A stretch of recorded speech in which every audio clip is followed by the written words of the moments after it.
Power struggles, reshoring battles, and trillion-dollar tech moves. Here's how the week's biggest headlines tie together. From Trump's nuclear push to Nvidia's unstoppable growth despite trade hurdles, this week's updates cut straight to the heart of U.S. competitiveness. 90% of American firms are reshoring. Apple's tariffs test reality. And uranium's the wild card in a world racing to electrify everything. We're also demystifying beta. Because if you don't understand risk, you don't understand investing. Watch the full video. Because in a world this volatile, you can't afford to miss the bigger picture.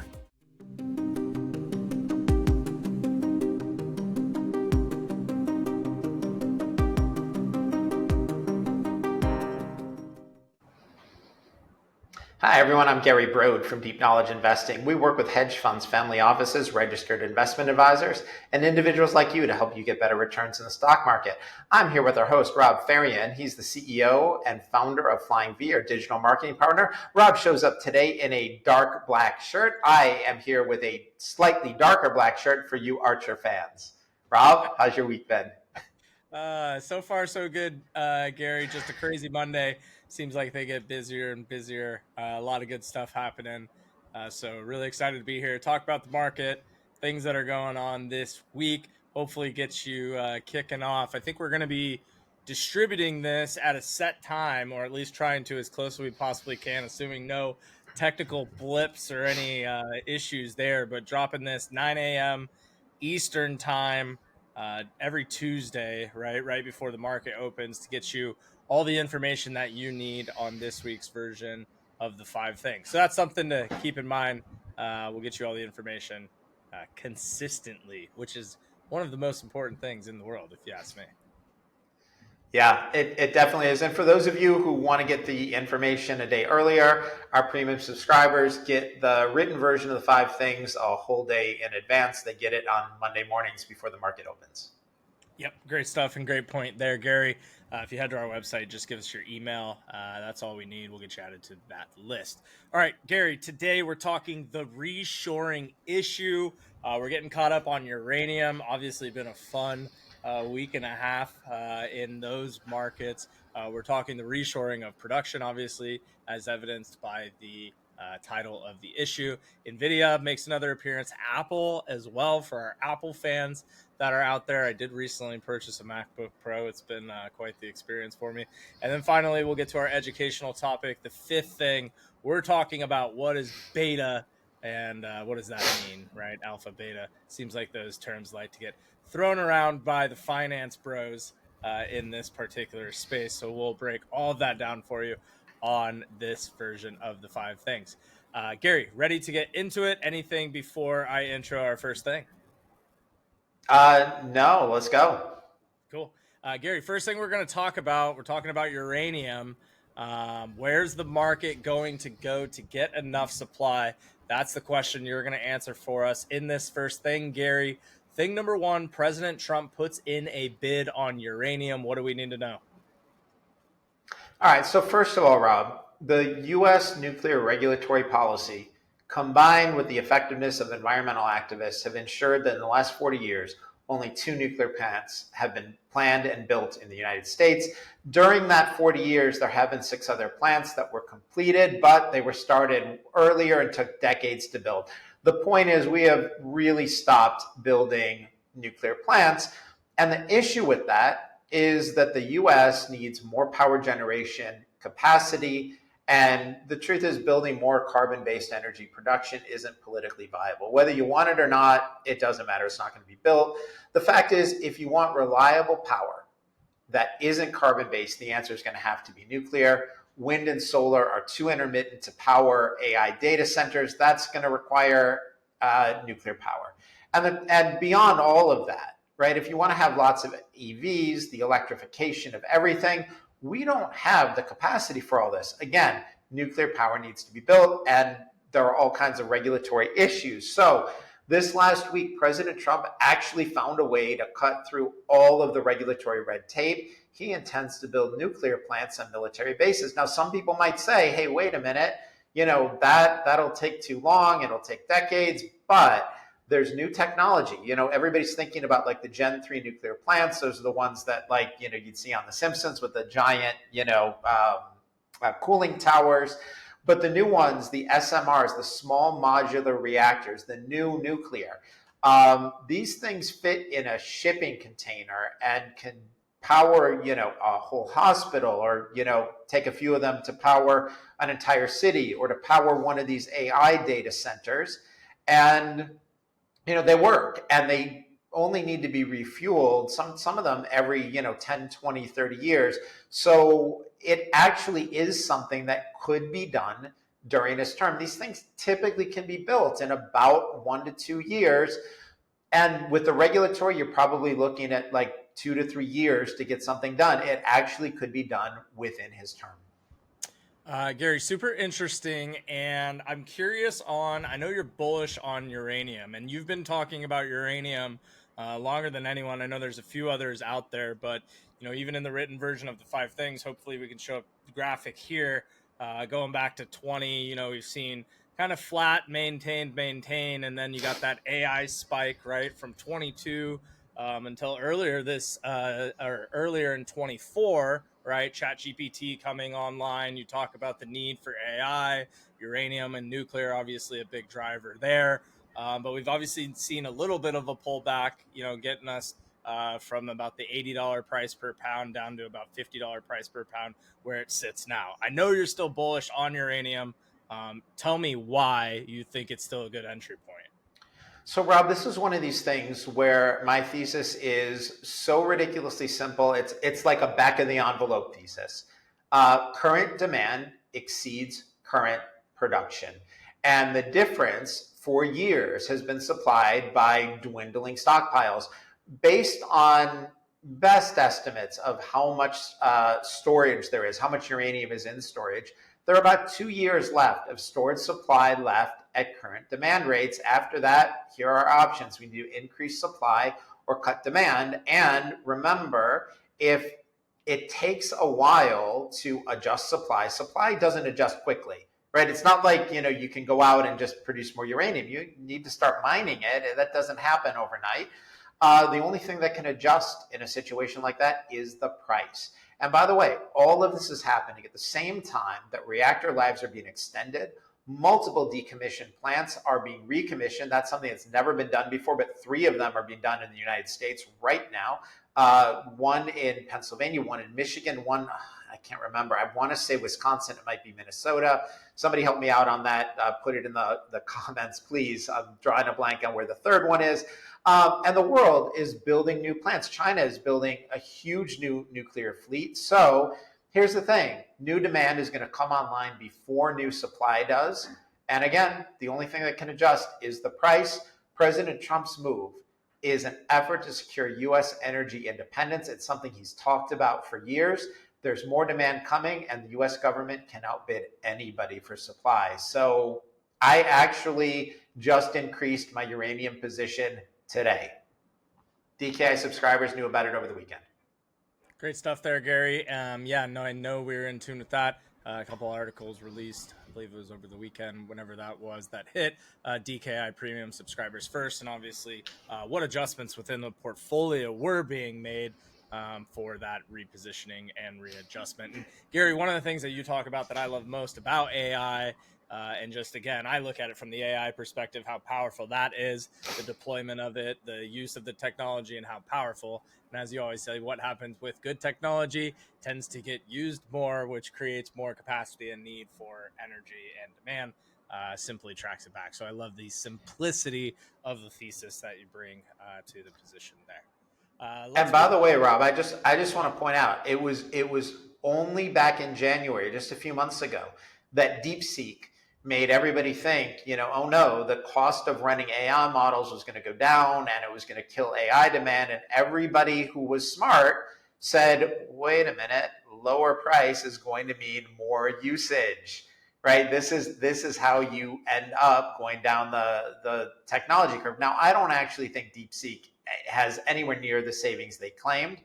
And we discussed that in multiple prior issues, the 5 things. We don't need to go through it here. But the point of all this is AI demand is only going to grow. And so unless everybody wants to go without air conditioning this summer, you're going to need more nuclear power. Great stuff. Great stuff there, Gary. Let's move to thing number 2. We're talking about the reshoring of production. Survey recently came out that gave us an idea of what amount that's going to look like in terms of that shift. You're saying, Gary, that it was a lot better than you had anticipated. Thing number two, Gary, U.S. companies accelerate reshoring plans. Let's get right into it. So, Rob, this one surprised me. There's a recent Alliance Trade survey that found that 90% of US companies now plan to reshore or shift to domestic suppliers in response to President Trump's April global tariff announcement, citing greater supply chain control and greater trade policy uncertainty. Now, look, it's going to take some time for that many companies to adjust supply lines. This is not the kind of thing that happens overnight. And for now, a lot of them are turning to friendshoring, redirecting production out of China and toward lower cost, more friendly partners like Mexico, Vietnam, India, and Thailand. And persistent labor shortages, supplier constraints, cost pressures continue to complicate onshoring efforts. Over half of surveyed firms are planning price hikes to offset tariff-related expenses. But the big news here is 90% are saying we're getting with the program. That is absolutely unbelievable. I would have figured that number would be more in the like 45 to 55% range. Wow. So it was incredible to see. Wow. Okay. So yeah, that's obviously a big disparity there, Gary. And I think obviously the line of thinking, right, is okay, if these tariffs are going to lead to higher prices for these goods, for these services, for basically everything. I mean, why are we finding such a large percentage of that group? 90%, with you saying it, expecting it to be in the 45 to 50%. That's huge delta there. Why are so many people in favor of them? So, Rob, I think there are a couple of things. First of all, the fiat economists keep insisting that tariffs are going to lead to massive inflation. Maybe, but there are historical examples that demonstrate otherwise, including during President Trump's first term. And, on previous editions of the Five Things, I've commented that Anthony Pompliano did great research on this and went back, found a whole bunch of historical examples where, tariffs went in place, but you had an increase in domestic supply that offset that demand and prices didn't go up. And the truth is, despite all of this hysteria, last Friday we got the PCE data, right? The consumer expense data. And that is the Fed's preferred inflation measure. That actually showed continued disinflation. Now, does that mean there's no inflation? No, but it means that at the same time that all these fiat economists are saying inflation's going to go up, it's going to go up, it actually came down, right? Disinflation, not deflation. Beyond that, Rob, it's really interesting, the public support for this, because we've mentioned before that the U.S. has been selling off its manufacturing capacity and manufacturing sectors for more than 40 years. That's not a sustainable trend. And I think people are starting to understand that. And so there was a recent Epoch Times poll that indicated a majority of the readers believe that tariffs are I'm going to quote them here from the Epoch Times, a fair and necessary step to protect U.S. industry, bring back manufacturing jobs, and chart a path toward long-term economic independence. And what's really interesting about that is here was a majority of readers saying, okay, look, even if it results in higher prices, this is something we need to do. And decoupling from China is in our best interest and is in our national security. And, we talked about this just a week or two ago, where China was putting basically remote kill switches in the power equipment they were selling us with the solar panels, where they could damage or shut off our grid. Being in business with people like that is a risk. Yeah, does anyone want to pay higher prices? No.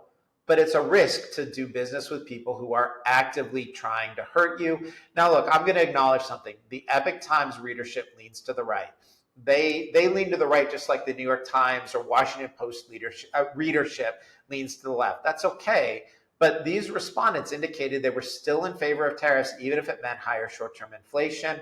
Is it a representative sample of the country? No, but still, it's a large group of people saying, we'll pay higher prices to decouple from China and have our manufacturing jobs back. So I think companies are responding to that and realizing that Americans will suffer a certain amount of pain if they believe it's for a good reason.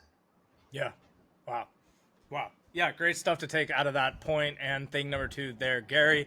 Thank you so much for watching the 5 things with Deep Knowledge Investing. Be sure to head to our website, deepknowledgeinvesting.com, where you can sign up for a free subscription. All we'll need is your email address. Some of the content that you'll be delivered will be paywalled, so would love if you would consider a premium subscription on the site, as well as subscribe to our YouTube channel. That way you won't miss any future 5 things, episodes, and issues as we roll those out. Moving forward to thing number 3, this is the reshoring issue. We're talking about Nvidia. They lost billions of dollars in sales due to China export restrictions, but they still just forge ahead. I love the thing here, Gary. It's Nvidia's, and we have surging in the written version. Completely strike through, change to relentless growth. And I think that is the perfect word for what we're seeing. Just continuous over and over relentless growth from Nvidia. Yeah, what amazing results from the world's AI chip leader. These guys had to take a $4.5 billion inventory hit due to export restrictions to China. The reason for that is Nvidia makes a special chip for China that complies with U.S. tech export rules. And the truth is they got a little cute with it. That chip has almost the same power as their best chips. But there's nobody who wants to buy that slightly crippled chip. Crippled is probably the wrong word. It's, slightly reduced pass-through capacity. But that was a $4.5 billion hit. The estimate was export restrictions to China cost them $8 billion in revenue. Despite that, the company put up a $44.1 billion revenue quarter, representing 69% growth year over year. Their data center revenue was $39 billion of that, which grew 73% last year. These results exceeded even optimistic analyst projections. And you have to applaud them for the resilience. And, again, we just talked about this in this version of the 5 things. It wasn't that long ago that everybody was convinced DeepSeek was going to throw this whole AI spending hardware trend into reverse, right? We were going to be able to train the LLMs, the large language models, on $50 million of hardware and $6 million of training costs. That is clearly not the case.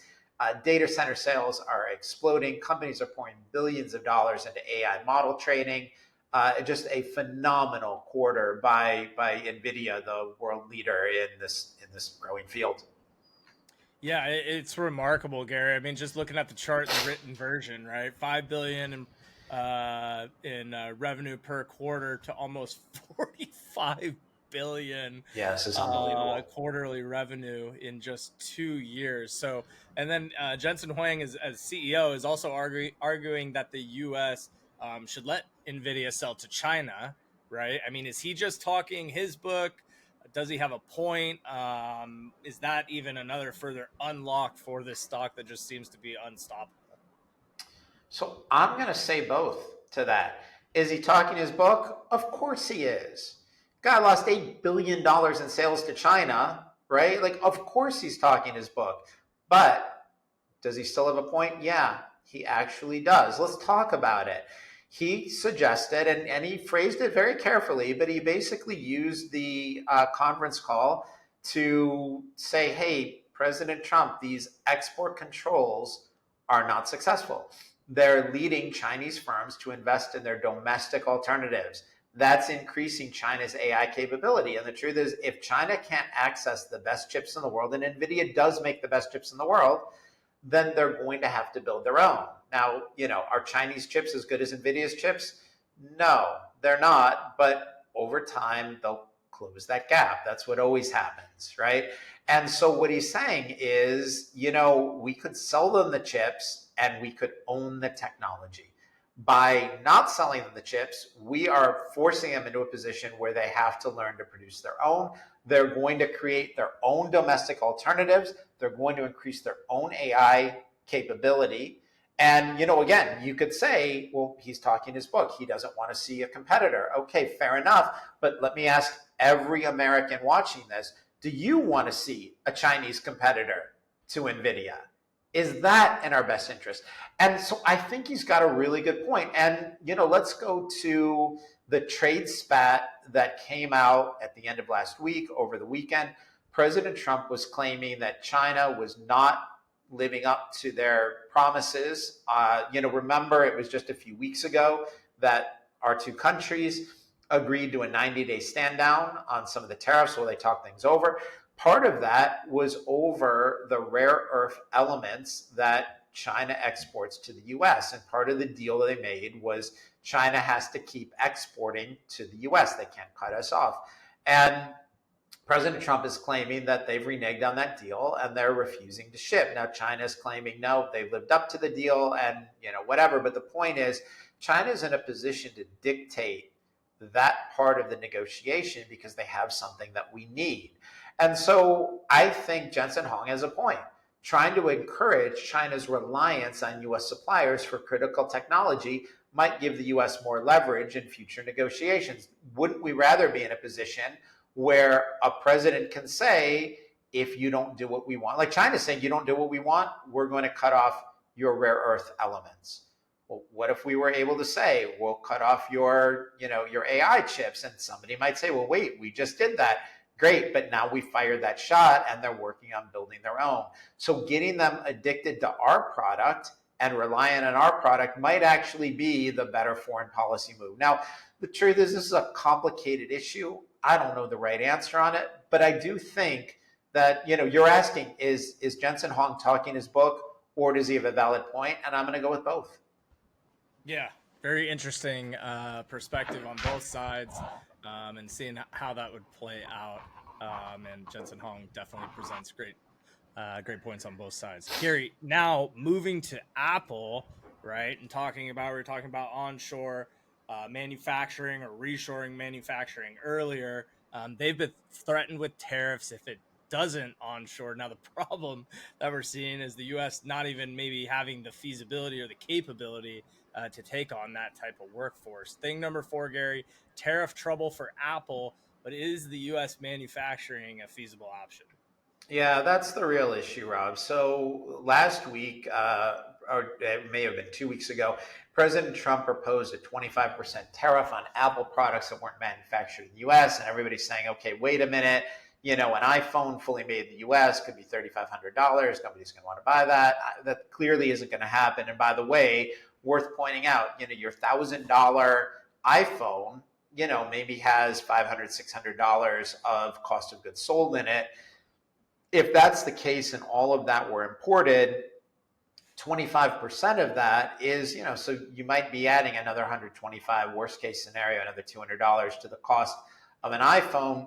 Is that great? No, but it would be cheaper than producing in the US.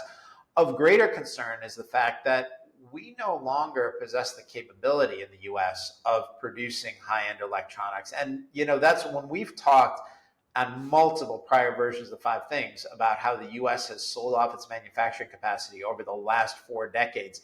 This is what we're talking about. It was only, a few decades ago that the U.S. made the best electronics in the world here. We made the best TVs here.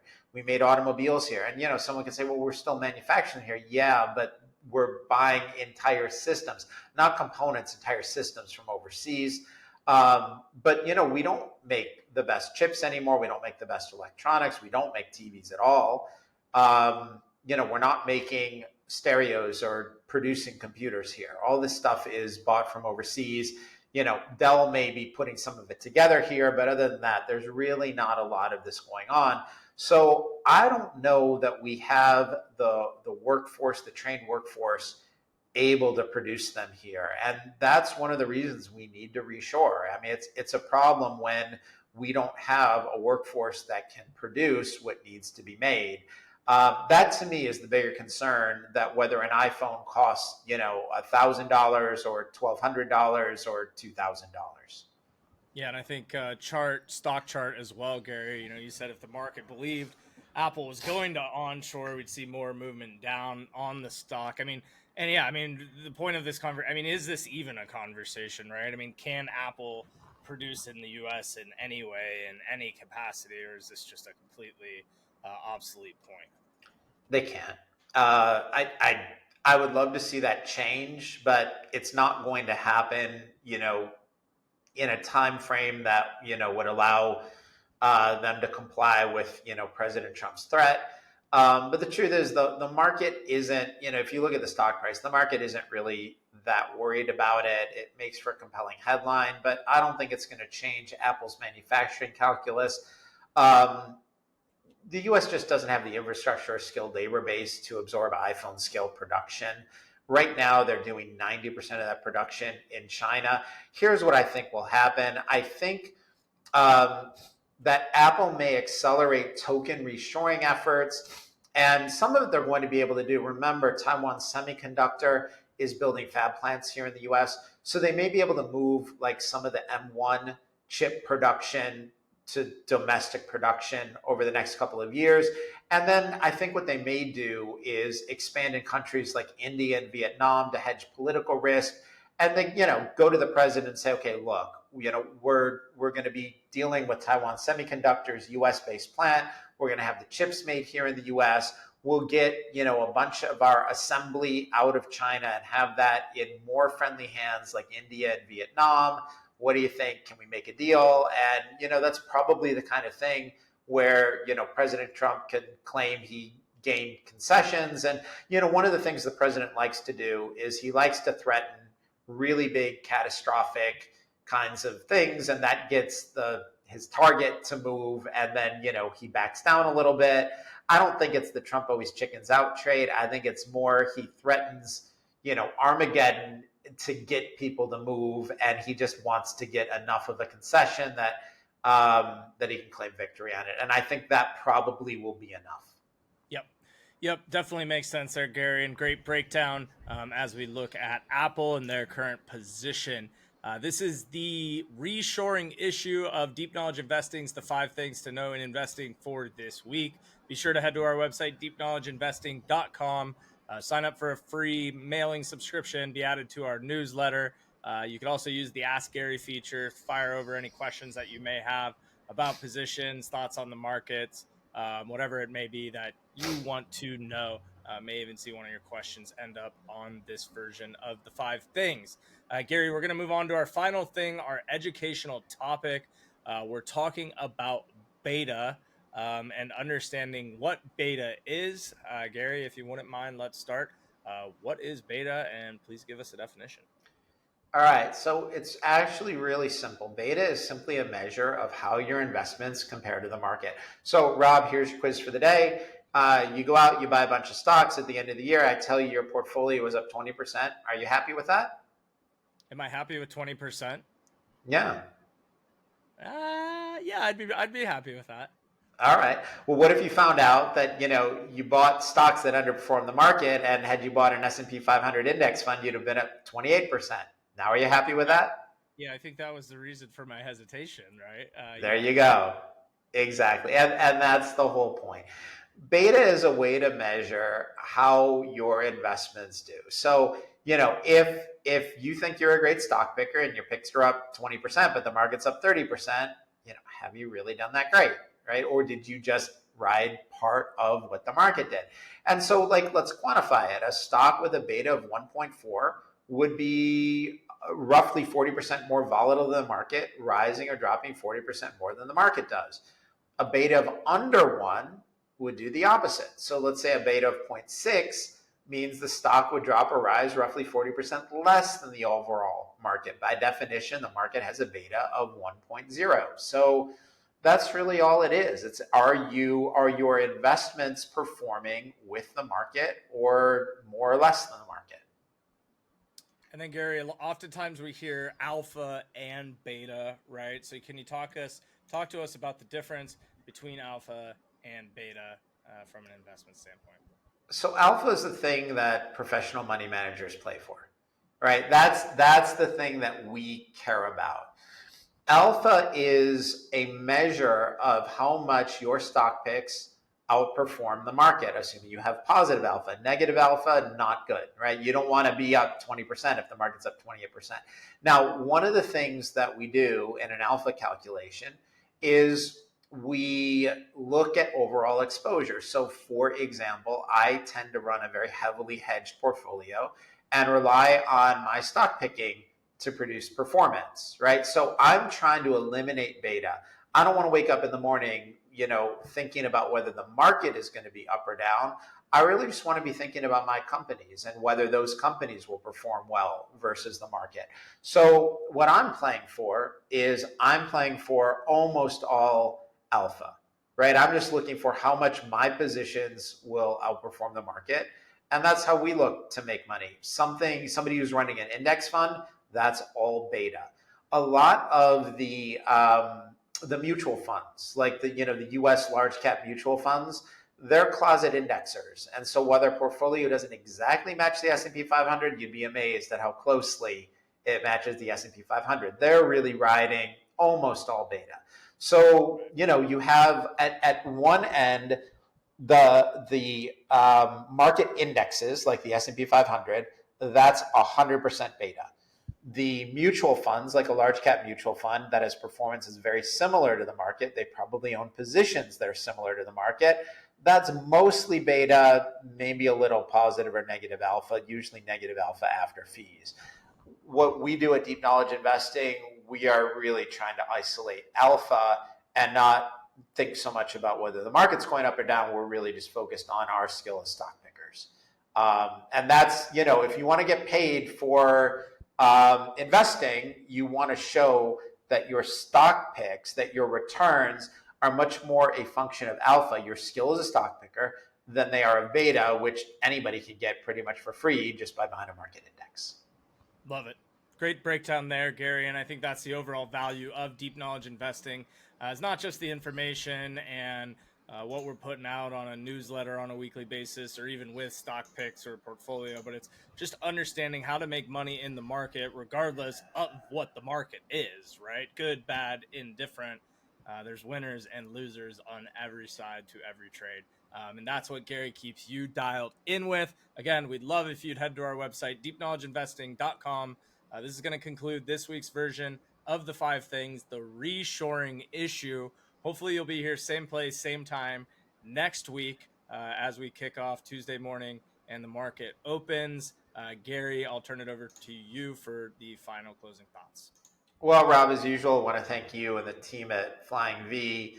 And seeing what Anton and Nazim the Dream and Jonathan and Alex do, we really appreciate all the resources you guys have put behind this.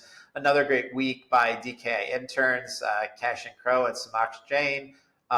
Those guys, by the way, are traveling as much as I am. I'm in Lisbon right now. Last I heard, Cashin was traveling from Spain to Germany, and then I think he had an overnight train somewhere. Samaksh has been flying all over India. I think in a day he's headed back to Hyderabad. I mean, it's hard to keep up with these guys. So good for them. But you know what? Whether they're on planes, trains, or automobiles, they are keeping up with the work and staying in touch. Good for them. We really appreciate it. For all of you watching this, we know your time is valuable. Thank you so much. We really appreciate you spending it with us.